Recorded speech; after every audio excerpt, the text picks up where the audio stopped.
Hello and welcome everybody. Today we are going to see the nutritional disorders. Nutritional disorders जो हम लोगों ने पिछली क्लास में देखा था कि किसी भी न्यूट्रिटिव मटेरियल की डेफिशिएंसी यानी उसकी कमी के कारण होने वाली जो बीमारियां, तकलीफ और परेशानियां हैं वो डिसऑर्डर्स या डेफिशिएंसी से होती, कोई डिसीजेस हो जाती है, डिसऑर्डर्स हो जाते हैं।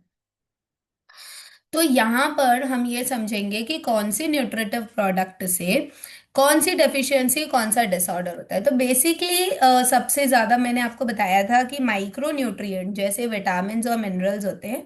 These are the basic micro nutrients और इनसे डिसऑर्डर्स होते हैं। जो डिसऑर्डर्स इनसे हो रहे हैं अलग अलग विटामिन के, सबसे पहले हम देखेंगे रिबोफ्लाविन। जैसे मैंने बताया था बी विटामिन का ये मेन इंपॉर्टेंट है रिबोफ्लाविन। ठीक है। रिबोफ्लाविन, थायमिन और नियासिन ये बी विटामिन बी कॉम्प्लेक्स के तीन कंपोनेंट्स है, तीन नाम है। और इसके बाद आता है फॉलिक एसिड। ये सब विटामिन बी के हैं और इसीलिए इसको बी कॉम्प्लेक्स बोलते हैं। मतलब this is a full complex structure, ये पूरा कॉम्प्लेक्स स्ट्रक्चर है विटामिन बी का। तो अब अगर हम यहाँ पे देखें कि विटामिन के जो क्लिनिकल क्लिनिकल फीचर्स है वो बेसिकली क्या है, कि मतलब क्या इन विटामिन में जरूरी है। तो सबसे पहला जो है ना, कौन सी क्या चीज काम करती है वो पता रहेगा तो उसकी डेफिशिएंसी में वो चीज उसका नहीं होगा। लाइक रिबोफ्लाविन का काम क्या है। रिबोफ्लाविन एक ऐसा कॉम्प्लेक्स मटेरियल है जो हमारी फिजिकल अपीयरेंस को शो करता है। यहाँ पर हमारा जो माउथ है, लिप्स है, टंग है, नोज है, ये स्मूथ करता है। ठीक है ना। इसमें मतलब ऐसा चिकनापन जो है वो देता है, हमारी स्किन पर सबसे ज्यादा इसका असर पड़ता है। ठीक है। तो ये सारी चीजें रिबोफ्लाविन का काम है। तो अगर इसकी कमी हुई तो हमारी स्किन जो है वो रफ शो होगी, हमारे होंठ फटना स्टार्ट हो जाते हैं, मुंह में छाले, जीभ में छाले आना स्टार्ट हो जाते हैं, नोज के ऊपर वाइट स्पॉट्स आना स्टार्ट हो जाते हैं। तो ये सारी चीजें जो है विटामिन बी कॉम्प्लेक्स के रिबोफ्लाविन की डेफिशिएंसी के कारण होता है। अब नेक्स्ट जो आ जाता है, इसके अलावा अ, जो डिसीजेस इसके साथ में क्या क्या हो सकती है, तो इसमें एक एंगुलर स्टोमेटिस करके डिसीज होती है, ग्लॉसिटिस करके डिसीज होती है, एंड शेइलोसिस शेइलोसिस करके एक डिसीज होती है। तो इसमें अलग अलग चीजें यहाँ पे दी गई है। जैसे ग्लॉसिटिस में ज्यादातर वुमेन्स के साथ होता है और ये प्रेगनेंसी के दौरान होता है। इनकी जीभ जो है बहुत ज्यादा रॉ हो जाती है ना। जीभ में मतलब एक ऐसा मतलब रेडिश पन आ जाता है कि बहुत अजीब सा फेस मुंह लगता है, मतलब कुछ खाना खाया पिया भी नहीं जाता और उल्टी हो जाती है, ये सारी चीजें हैं। और शेलोसिस में क्या होता है, the lips develop cracks and become red, मतलब होठ फटना। ठीक है। तो ऐसी तरीके की चीजें इसमें हो सकती है। रिबोफ्लाविन को प्रिवेंट करने के लिए सबसे ज्यादा जरूरी है कि बस भैया टैबलेट ही लो अगर तकलीफ हो गई है तो। और नहीं तो फिर अगर आपको इसका बचाव करना है कि ये चीज आपका ना हो आगे चल के, तो उसके लिए बस यही है कि प्रोटीन रिच डाइट आप लें, बिकॉज प्रोटीन के साथ में ही विटामिन अपने आप ही इनटेक हो जाता है। अब इसके बाद जो नेक्स्ट डिसीज है वो है पेलागरा। पेलागरा जो डिसीज है ये नियासिन की डिफिशियंसी से होता है।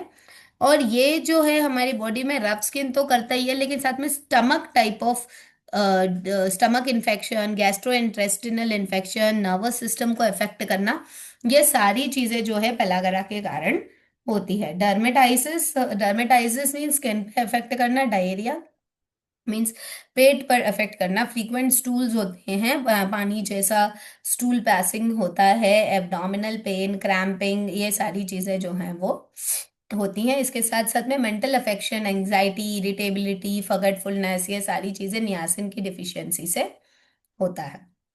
अब इसके बाद हम देखेंगे थायमिन। थायमिन की डेफिशिएंसी से जो डिसीज होती है वो होती है बेरी बेरी बेरी डिसीज, जो है विटामिन सी की डेफिशिएंसी से भी होती है। लेकिन बी कॉम्प्लेक्स का B12 है थायमिन, तो इसके बेसिस पर भी होती है। इसमें क्या होता है कि हमारा जो बॉडी है या तो उसमें पूरी तरह बहुत ज्यादा सूजन आ जाएगी और या तो फिर उतना एरिया वर्क करना ही कम कर देगा, दैट इज पैरालिसिस।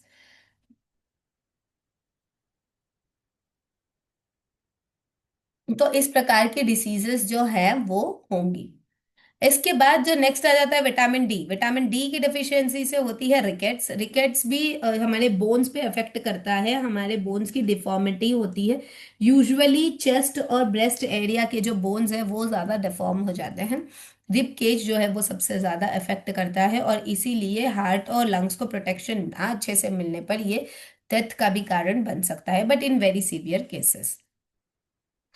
तो ये थे पूरी विटामिन की deficiency. Vitamin A B C D और ये सारी चीजों के हमने देखे हैं, कुछ बेसिक्स है जो अभी आपको बताए हैं। अब नेक्स्ट है कि न्यूट्रिशन की डेफिशिएंसी या डिसऑर्डर होने की वजह से क्या हेल्थ प्रोग्राम्स जो है, न्यूट्रिटिव प्रोग्राम्स जो है वो गवर्नमेंट ने लॉन्च किया है।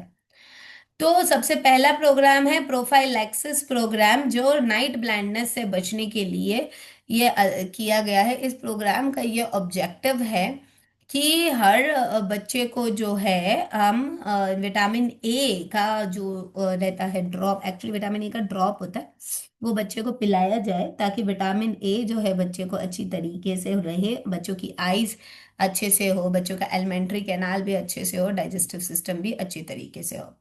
आंगनवाड़ीज में और MHFW यानी ministry of health and family welfare, जिसे हम आंगनवाड़ी ही बोलते हैं, आंगनवाड़ी बालवाड़ी, ये जो है विटामिन ए की जो ड्रॉप्स है इनके पास मिलती है, और फिर ये है तो सबको सप्लाई करते हैं घर घर जाके।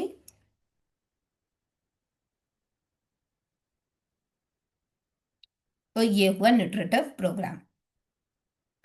अब इसके बाद जो नेक्स्ट डिसीज है उसके लिए नेशनल आयोडीन डेफिशिएंसी कंट्रोल। जब गॉइटर की तकलीफ सबसे ज्यादा हुई थी तो एक ये प्रॉब्लम आयोडीन डेफिशिएंसी कंट्रोल, इसके लिए चीजें निकली थी UN के द्वारा। इसमें अलग अलग कंट्रीज में ये वाली चीज निकली थी, और गॉइटर से बचने के लिए यहाँ पर इसको डिस्ट्रीब्यूट किया गया था। तो सबसे पहला उसमें यह कहा कि भाई आयोडाइज्ड सॉल्ट ही ऑल ओवर वर्ल्ड सप्लाई हो।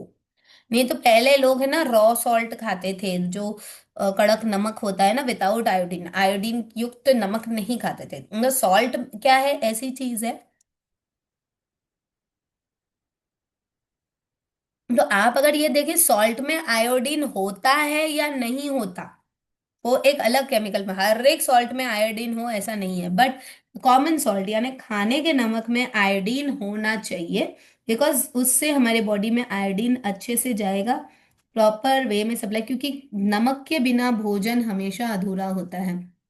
इस चीज को मान्य रखते हुए आयोडाइज्ड सॉल्ट को डाइटरी इंटेक के अंदर लाया गया, और उसको ये इसका सप्लीमेंट बनाकर all over the world iodine वाला सॉल्ट जो है उसको सप्लाई करके गोइटर को जो है बच्चा जो तकलीफ और परेशानी जो गोइटर से होती है उससे राहत दिलाई गई।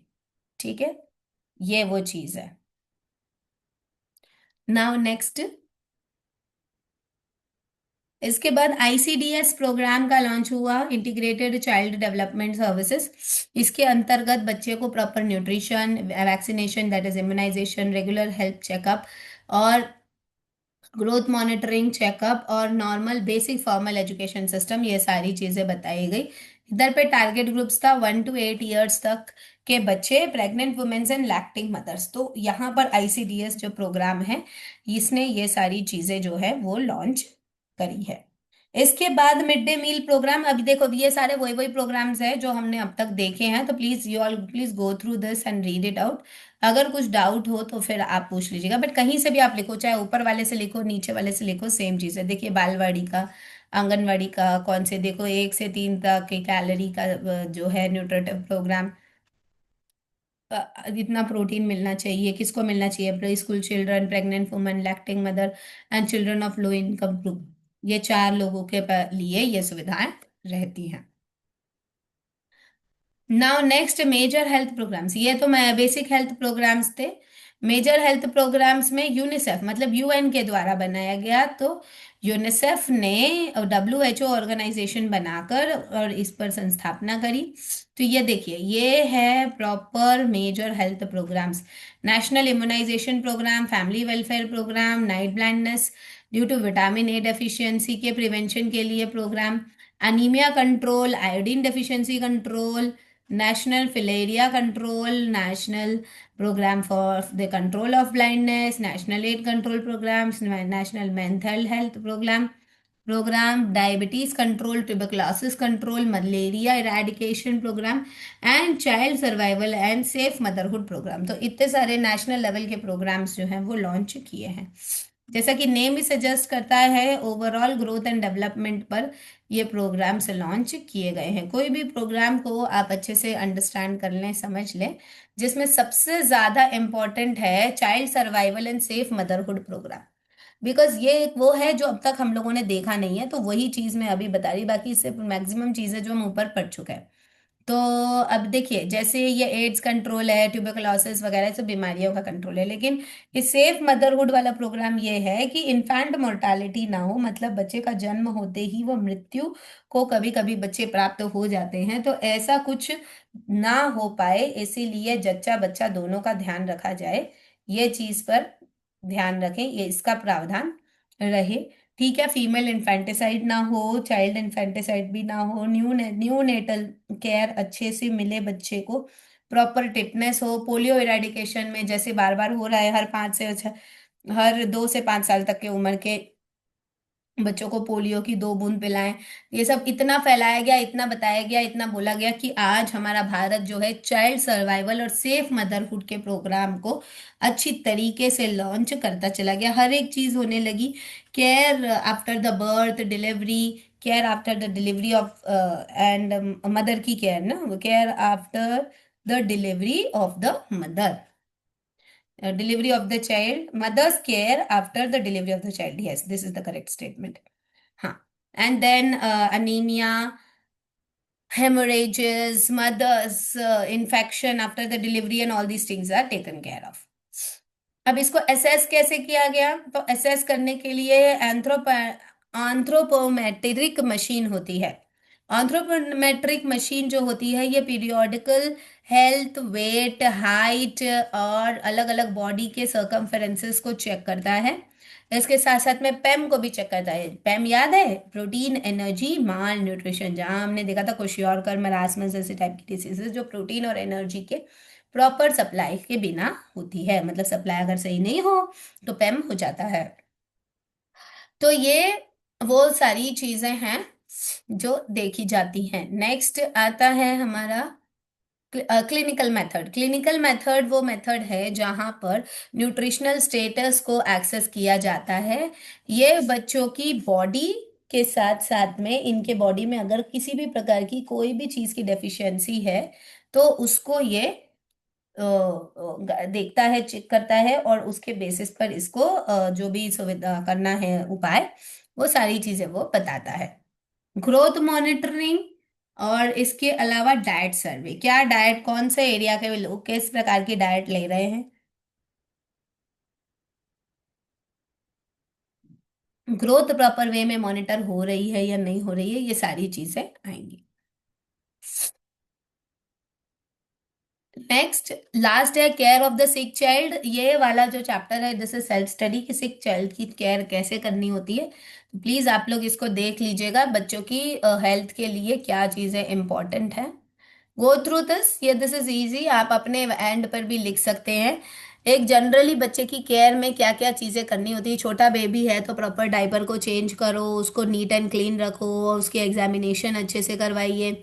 मतलब एग्जामिनेशन मतलब वैक्सीनेशन के साथ साथ में regular health checkup, height, weight, ये सारी चीज़ें होते रहनी चाहिए। फीवर वगैरह अगर है तो प्रॉपर उसको मेडिकेशन, और अगर हेडेक और ये सारी परेशानी है तो प्रॉपर उसकी केयर। ठीक है, ये सारी चीज़ें जो है केयर ऑफ चाइल्ड के अंतर्गत आती है। The very important thing where the care of the child to be taken to sitting posture, standing posture. General posture जो बच्चे का है वो घर में ही देखा जा सकता है, तो पोस्चर अगर किसी ऑप्शन में अगर बिगड़ता है तो बच्चे की केयर अच्छी तरीके से नहीं हो रही है। Walking, the way of walking, the way of talking, okay, the way of sitting, the way of standing, okay, the way of writing, ये सारी चीजें जो हैं ये केयर के अंतर्गत ही आती है। Proper providing proper nutrition time to time, that is the care of the child. ठीक है ना, तो ये सारी चीजें इसके अंतर्गत आएंगी। अब यहां से डिसऑर्डर्स आ जाते हैं। एलिमेंट्री सिस्टम के क्या क्या डिसऑर्डर्स हैं? तो एलिमेंट्री सिस्टम का मतलब होता है स्टमक, ठीक है ना। जो हमारा पेट है उसमें क्या क्या डिफेक्ट्स और डिसऑर्डर्स यूजुअली होते हैं। तो कॉन्स्टिपेशन की समस्या होती है, ठीक है। इसके साथ साथ में डायरिया, डिसेंट्री, ऐसी और भी समस्याएं रहती है जो हमारे एलिमेंट्री सिस्टम के साथ में कनेक्टेड हैं।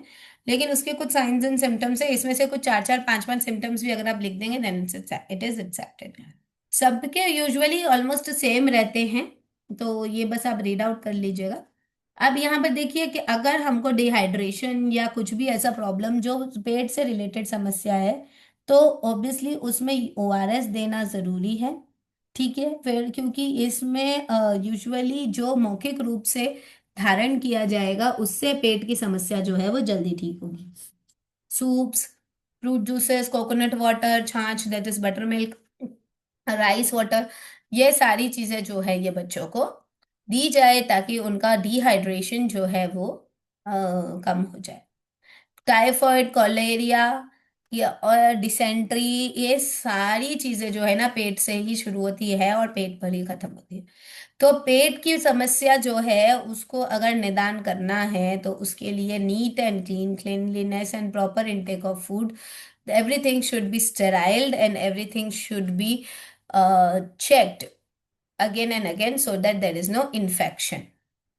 अब इसके साथ साथ में नेक्स्ट हमारा आ जाएगा रेस्पिरेटरी सिस्टम, कि अगर रेस्पिरेटरी सिस्टम यानी सांस लेने में कोई दिक्कत या डिसऑर्डर है तो उसके लिए क्या किया जाए। तो सबसे पहले देखिए क्या क्या असर होता है। एक तो या तो रनिंगनेस होगा, कफ होगा, स्नीजिंग, कॉफिंग, ब्रीदिंग में प्रॉब्लम, भीजिंग, और फिर फीवर भी हो सकता है, ठीक है। तो ये सारी चीजें जो हैं ये होती हैं अगर रेस्पिरेटरी सिस्टम में कभी भी कहीं पे भी कोई भी प्रॉब्लम समझ में आए तो। सेम वे यहाँ पर भी सिम्टम्स दिए गए हैं, देख लीजिएगा। अगर आप लोगों को लगे कि इसमें से कोई चीज अगर आपको करनी है तो आप उसको रीड आउट कर सकते हैं। जो एक बेसिक सी चीज है, बहुत ज्यादा डिटेल में नहीं है। नाउ इसके बाद के सारे चैप्टर्स आपके लिए सेल्फ स्टडी हैं। Infection in the mouth and the throat, ये आपको खुद देखना है। It's subjective types, eyes problem, ठीक है, आंख में क्या क्या प्रॉब्लम हो सकती है।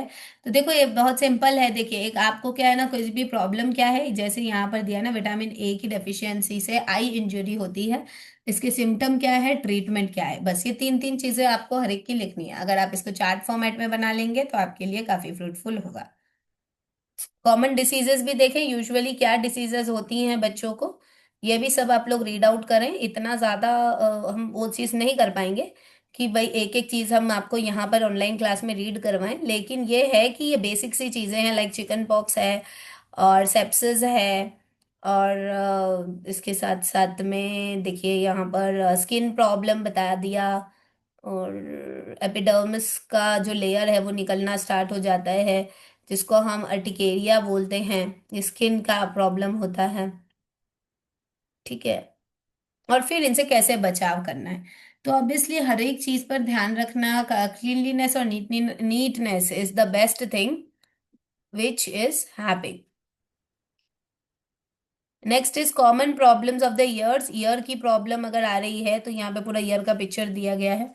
यूजुअली ईयर में क्या होता है कैसे ये सारी चीजें होती है। अब जैसे अगर आप यहाँ देखें, this is the ear and this is the ear drum and this is the नादा internal part of the ear. Here you have, this is your sound box, and this part is called as a middle ear, ठीक है। This is the outer ear and this is the middle ear and this is the inner year.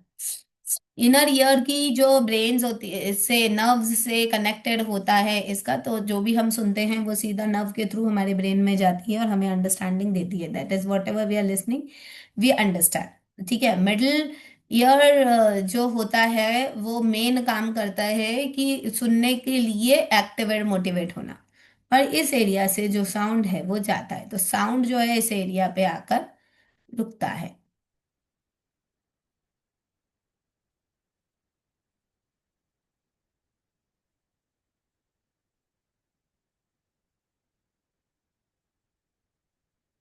Last is fever. Fever जो है अलग अलग तरीके से fever होता है, जैसे कुछ इन्फेक्शन से हो गया, या ज्यादा एब्जॉर्प्शन से हो गया, ज्यादा एनर्जी एक्सप्लोइटेशन से हो गया, ज्यादा न्यूट्रिटिव कंटेंट से हो जाता है, कोई बॉडी फ्लूइड अच्छे से ना हो उससे हो जाता है।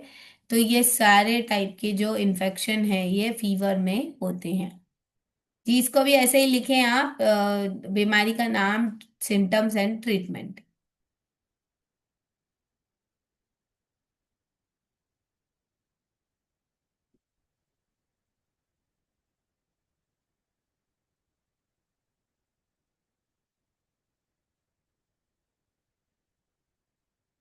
Okay, so here we end up the session. ना last is first aid, this is also self study, मतलब यहाँ से ऑलमोस्ट आप सब सेल्फ स्टडी करें, इतना कुछ नहीं, जो जो इंपॉर्टेंट था वो हमने करा दिया। This practical manual is not to be done.